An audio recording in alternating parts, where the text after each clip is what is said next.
Hello everyone, कैसे हैं आप सभी। स्वागत है शिक्षा नेशन पर। बच्चों, यू वी एंड एफ के अंदर एक रिलेशन होता है जिसको हम मिरर फार्मूला में यूज़ करते हैं। सर, मिरर फार्मूला क्या होता है? 1/f = 1/v + 1/u। ये रिलेशन कैसे आया? क्योंकि यू वी और एफ के अंदर एक रिलेशन है।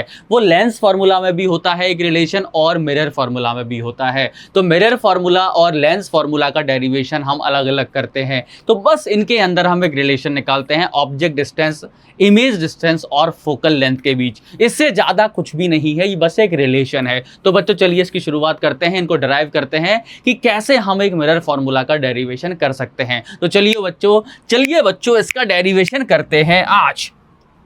सर, मिरर कौन सा यूज करोगे? इसका जब डेरिवेशन करोगे तो सर मिरर कौन सा यूज करोगे? मिरर मैं यूज करूंगा इसके अंदर कौन सा यूज? कॉनकेव मिरर यूज करने वाले हैं। सर, कॉनकेव मिरर कौन सा मिरर होता है? सर, कन्वर्जिंग मिरर होता है। सर, अगर ये कन्वर्जिंग मिरर है तो सर अब जरा देखेंगे आप, ये एक आपका क्या होगा? प्रिंसिपल एक्सिस होगी। सर, ये हमारा पॉइंट जो है पोल होता है। सर, इसको हमने पोल बोला है, जिसको आप P लिख दीजिए। चलिए सर, इसको आपने क्या लिखा है? सर, P लिखा है। सर, यहाँ पर कहीं इसका फोकस होगा। सर, यहाँ पर कहीं पर सेंटर ऑफ कर्वेचर होगा। अरे बोलो भाई, हाँ या ना?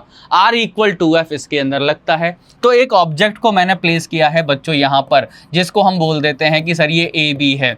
अब एक रेज जा रही है बच्चों, ऐसे अगर एक रेज आती है, इससे टकराएगी। आपको पता है सर इसका जो नेचर है वो कन्वर्जिंग है। ऐसे ही लेंस फार्मूला में भी हम कन्वर्जिंग लेंस ही लेते हैं, जो लेंस आपका कॉन्वेक्स होता है। चलिए सर, ये कहाँ से जाने वाला है? सर, ये फोकस से जाने वाला है। और हम कहाँ से रे ले लेते हैं? सर, एक आप फोकस से ले लीजिए। अरे सर, एक फोकस से ले लीजिए ना, क्या दिक्कत आ रही है? एक फोकस से ले ली तो ये कहाँ से जाने वाली है? आपको पता है ऐसे निकलने वाली है। सर, बहुत अच्छा, कोई प्रॉब्लम नहीं है। यहाँ पर सर इंटरसेक्शन हो चुका है। अगर सर यहाँ पर इंटरसेक्शन हुआ है तो ये आपकी इमेज बन चुकी है। बोलो हाँ या ना? सर, इसको कुछ नाम दे दीजिए, इसको कुछ नाम दे दीजिए। इसको हमने एम बोल दिया है। सर, इसको एन बोल दीजिए, क्या दिक्कत है? सर, इमेज फॉर्मेशन के लिए कुछ भी नहीं है, बस दो रेज का, दो रिफ्लेक्टेड या दो रिफ्रैक्टेड रेज का बस इंटरसेक्शन होना बहुत जरूरी है, और वही हमने कराया है। तो एक कन्वर्जिंग मिरर लिया है हमने, लेंस नहीं लिया है दोस्तों। ये आपका कन्वर्जिंग मिरर है।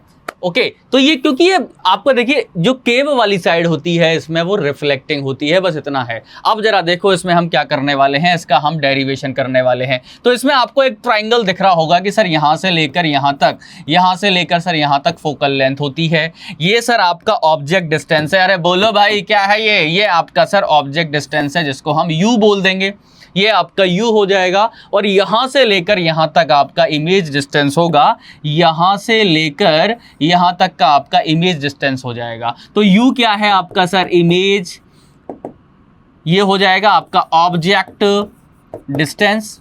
बहुत अच्छा सर। और ये हो जाएगा आपका V, that is image distance. This is image distance. और कैपिटल F तो फोकस होता है, तो स्मॉल f सर हमारा फोकल लेंथ होगा, दैट इज फोकल लेंथ। बहुत अच्छा सर।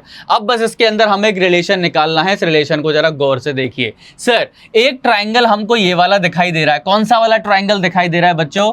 एक ट्राइंगल सर हमको ये वाला ट्राइंगल दिखाई दे रहा है, ये वाला। बच्चों देखो, ये जो मैंने आपको मिरर फार्मूला बनाया है, मिरर बना के मैंने रे डायग्राम बनाया है, ये पैरा एक्सियल रेज के लिए एप्लीकेबल है ओनली। और सर, पैरा एक्सियल रेज कौन सी होती है? पैरा एक्सियल रेज वो रेज होती हैं जो प्रिंसिपल एक्सिस के बहुत क्लोज होती हैं। पैरा एक्सियल रेज वो रेज हैं जो प्रिंसिपल एक्सिस के बहुत क्लोज हैं। सर, इसका मतलब ये जो अपर्चर है ना, बहुत छोटा दिखाई देगा। तो क्या मैं इसको यहां से लेकर यहां तक ये परपेंडिकुलर मान लूंगा? बोलो हाँ या ना? तो ये जो कर्व आपको दिखाई दे रहा है, ये कर्व आपको परपेंडिकुलर दिखाई देगा। सेम ऐसा ही नीचे वाले के साथ भी होगा। तो यहां तक ये जो कर्व है आपका कैसा दिखाई देगा? परपेंडिकुलर आपको दिखाई देने वाला है। मतलब सर, ये वाली साइड, यानी ये एक राइट एंगल ट्राइंगल हो गया। ये 90 डिग्री का एंगल है सर, ये 90 डिग्री का एंगल है। ये एंगल इस एंगल के बराबर है, तो तीसरा एंगल अपने आप बराबर होगा। सर, ट्राइंगल कौन कौन सा ले रहा हूं मैं? ट्राइंगल लेते हैं इसके अंदर ABF, A B F and triangle F P N, दो ट्राइंगल मैंने लिए, ये सिमिलर ट्राइंगल्स हैं। कैसे ट्राइंगल्स हैं बच्चों? सिमिलर ट्राइंगल हैं। अगर सर ये सिमिलर ट्राइंगल है, इसका मतलब सर इसकी कॉरस्पॉन्डिंग साइड्स का जो रेशियो है वो सेम होगा। अगर कॉरस्पॉन्डिंग साइड्स का रेशियो सेम है तो जरा देखो, मैं लिखूंगा पी एन किसके बराबर है बच्चों? पी एन हो जाएगा डिवाइड बाई ए बी, और ये हो जाएगा सर आपका P N divide by P N A B, और ये हो जाएगा आपका P F divide by B F. ऐसे हम इसको लिख सकते हैं सर। बहुत अच्छा, इतना समझ में आ गया है। जरा आगे बताइए। और ट्राइंगल देखिए, एक ट्राइंगल मैं आपको और दिखाता हूं, मेरी नजरों से देखेंगे। एक ट्राइंगल ये वाला और ये ट्राइंगल आपके दोनों कैसे हैं? सिमिलर हैं। अगर ये सिमिलर हैं तो बच्चों जरा देखो, ये एफ है तो इसको कुछ नाम दे दीजिए। अरे सर इसको नाम नहीं दिया है क्या? इसको बोलिए सर ए डैश, इसको बोलिए सर ना ए डैश बी डैश बोलिए। क्यों नहीं बोल रहे हैं? इसको ए डैश बी डैश बोल दीजिए। तो ये हो जाएगा sir triangle F B dash A dash and triangle P, अरे बोलो सर क्या होगा? पी नहीं लीजिए सर, लीजिए एम पी एफ। ये कैसे हैं सर? ये भी सिमिलर हैं। तो कॉरस्पॉन्डिंग साइड्स का रेशियो कैसा होगा सर? सेम होगा। तो सर क्या लिखेंगे? सर क्या लिखेंगे? सर लिखिए आप ना, बोलिए नहीं लिखिए। क्या लिखेंगे सर? ये ट्राइंगल्स हैं तो ये हो जाएगा सर एफ बी डैश किसके बराबर होगा सर? एफ बी डैश किसके बराबर होगा? चलिए सर पहले ये वाली साइड लीजिए। कौन सी वाली साइड? ए डैश बी डैश किसके बराबर है सर? ए डैश बी डैश किसके बराबर है? पी एम के बराबर है। बराबर नहीं है, डिवाइड बाई में लिखा है। और ये किसके बराबर है? ये हो जाएगा सर एफ बी डैश और नीचे आ जाएगा सर पी एफ। बोलो सर क्या ये समझ में आया? अब जरा गौर से देखना आप, अब जरा गौर से देखो मैं क्या लिख सकता हूँ, जरा गौर से देखिए। ए डैश बी डैश किसके बराबर है? A dash B dash sir P N के बराबर है। किसके बराबर है? पी एन के बराबर है। तो पी एन लिख सकता हूँ। अरे बोलो भाई। और पी एम किसके बराबर है sir? P M A B के बराबर है। तो क्या मैं इसको ए बी लिख सकता हूँ? तो ये किसके बराबर हो गया? एफ बी डैश और पी एफ हो गया। बोलो हाँ या ना? सर बहुत अच्छा, कुछ नया करने वाले हैं, कुछ बड़ा करने वाले हैं। अब हमें समझ में आ गया, यानी ये एक्सप्रेशंस बहुत ज़रूरी हैं। अब ज़रा देखो क्या लिखा है मैंने, क्या लिखा है ज़रा गौर से देखेंगे। क्या LHS मैंने बराबर कर ली? इसके अंदर जरा गौर से देखिए, LHS को मैंने बराबर कर लिया है तो क्या RHS बराबर होगा? सर बिल्कुल होगा, क्यों नहीं होगा। तो आप क्या लिखेंगे बच्चों? इसमें लिखेंगे आप sir P F divide by V F. ये किसके बराबर होगा? ये हो जाएगा एफ बी डैश और नीचे आ गया सर पी एफ। क्या मैं क्रॉस कर दूं? सर इसको मत लिखिए ना, हमें समझ में आता है। इतनी मैथ तो सर हमें भी आती है जितनी आपको आती है। अरे बच्चे शरारती हो गया है। अरे देखो जरा, तो इसका क्रॉस करो दोनों। क्रॉस हो जाएगा सर पी एफ का स्क्वायर हो जाएगा। ये हो गया सर एफ बी डैश और मल्टीप्लाई में हो गया सर बी एफ। हो चलिए सर अब जरा गौर से देखो इसको। पी एफ आखिर है क्या सर? पी एफ तो फोकल लेंथ है। क्या मैं फोकल लेंथ का स्क्वायर कर दूं?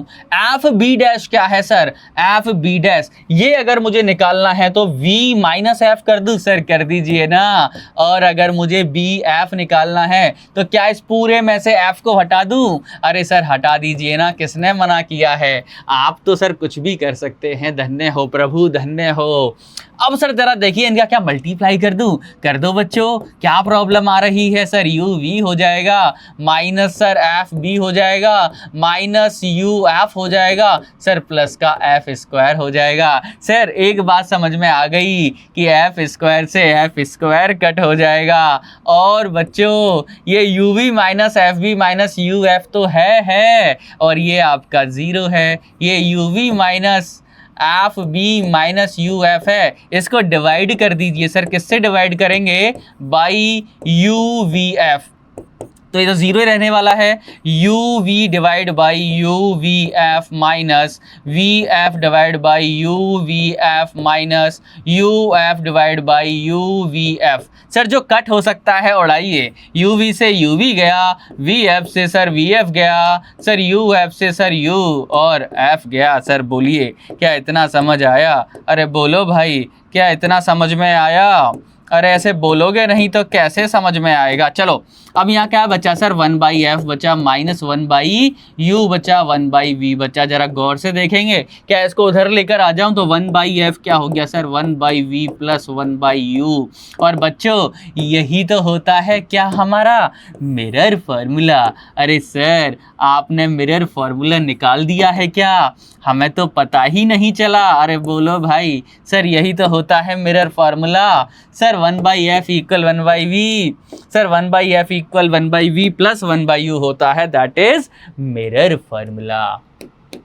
तो मिरर फार्मूला बच्चों एक रिलेशन है यू वी और एफ के अंदर, जिसको हम मिरर से ही प्रूफ करते हैं।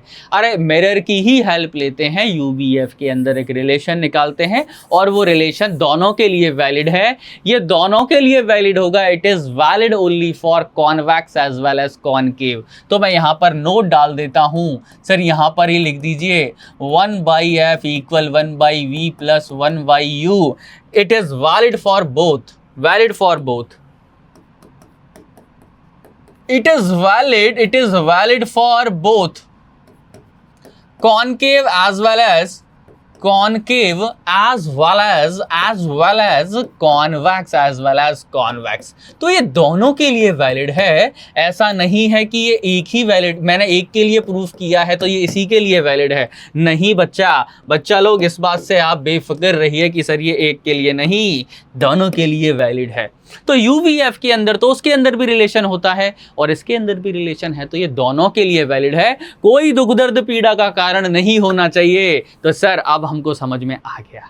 ऐसे ही लेंस फार्मूला भी बता दिया और आपने हमको मिरर फार्मूला भी करा दिया बच्चों, तो मज़ा ही आ रहा है। सर शॉर्ट वीडियोस लेकर आइए ना, ऐसी बहुत सारी ऐसी ही वीडियोस बना रहा हूं बच्चों, ताकि आपको शॉर्ट बातों में बहुत सारी बातें कर सकें, यानी शॉर्ट पीरियड ऑफ टाइम में लार्ज कॉन्सेप्ट्स को क्लियर कर सकें। इसी पर हम लोग काम कर रहे हैं। तो चलिए बच्चों, मिलते हैं नेक्स्ट वीडियो में, तब तक के लिए धन्यवाद। बाय बाय बच्चों।